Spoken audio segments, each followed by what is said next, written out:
విశాఖలో railway zone జాప్యానికి రాష్ట్ర ప్రభుత్వం స్థలం ఇవ్వకపోవడమే కారణమన్న పీయూష్ గోయల్ వ్యాఖ్యలకి మంత్రి బొత్స కౌంటర్ ఇచ్చారు. రైల్వే జోన్ కోసం స్థలాన్ని తమ ప్రభుత్వం రైల్వే శాఖకి అప్పగించిందన్నారు. పీయూష్ గోయల్ అబద్ధాలు చెబుతున్నారు అని ఫైర్ అయ్యారు.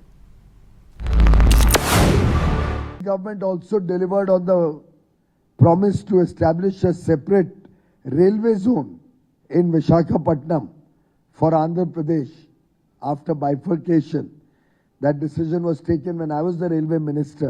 Even though the zone has been approved now almost 5 years back, the YSRCP government has not yet in 5 years provided us land to situate the headquarters in Visakhapatnam.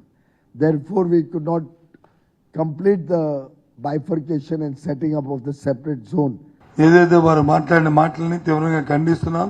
దయచేసి ఒక కేంద్రం బాధ్యతలో ఉన్న కేంద్ర మంత్రిగా ఉన్న వ్యక్తులు ఇలాంటి ఇన్ఫర్మేషన్ లేకుండా వాస్తవ పరిస్థితులు తెలుసుకోకుండా ప్రభుత్వాల మీద వచ్చి ఇలా నేను మాట్లాడడం అనేది సమంజసం కాదు. 19లో మా ప్రభుత్వం వచ్చిన తర్వాత మళ్ళీ దాని మీద ఎవరైతే అక్కడ కొంతమంది హక్కుదారులు మేము హక్కు మాకుంది, మాకు ఇక్కడ డిఫామ్ పట్టాలు ఇచ్చారు, లేదా ఇంకో పట్టాలు ఉండే ఆక్యుపేషన్ ఉందని ఎవరైతే చెప్పుకొస్తున్నారో వాళ్ళందరినీ వికెట్ చేయించి రైల్వే వాళ్ళు జీవీఎంసీ వాళ్ళు కలిపి జాయింట్ ఇన్స్పెక్షన్ చేసి వాళ్ళకి వచ్చి ల్యాండ్ అప్ చెప్పాం ఈ సంవత్సరంలో.